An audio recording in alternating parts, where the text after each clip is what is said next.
I want to turn now to our correspondent in Moscow, Theo Mertz. He's out in the cold covering the protests there.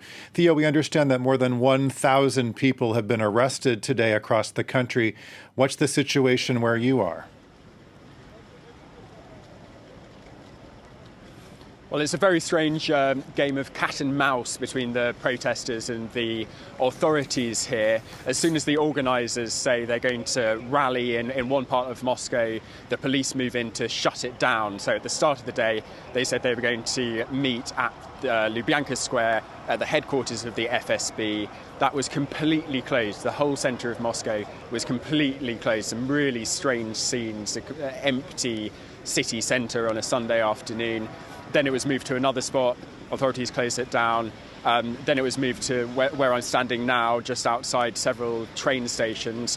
Just a few minutes ago, this was completely full of people. The march was going through here. Police moved in to shut it down again. And now it's moved on to another point. So it's very, very difficult to say how many people are actually out here. Certainly in the thousands. There have been streets full of people. There have been squares full of people. But authorities are just making it completely impossible for them to gather. And that's obviously the intention. So we don't have the scenes like we had last week when there were tens of thousands of people out in one place, very packed. Those images of police beating protesters, mass arrests. As you say, there have been mass arrests today. There have been batons used, but it's very difficult to get a proper sense of what's going on here. We know that Alexei Navalny is expected in court on Tuesday.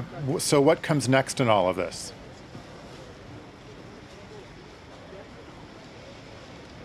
Well, that really remains to be seen. Neither side are backing down. There may be further protests next week. The authorities have certainly strengthened their crackdown on the opposition. Just last week we saw raids on the homes of many of Navalny's top allies. So we'll just have to wait and see what both sides do next. And like you say, the real sort of turning point, or the day when we'll find this out, will be Tuesday, whether Navalny, against all odds, is released or whether he is put in jail for several years with whatever consequences that has. Okay, Theo Mertz reporting for us in Moscow. Thanks so much.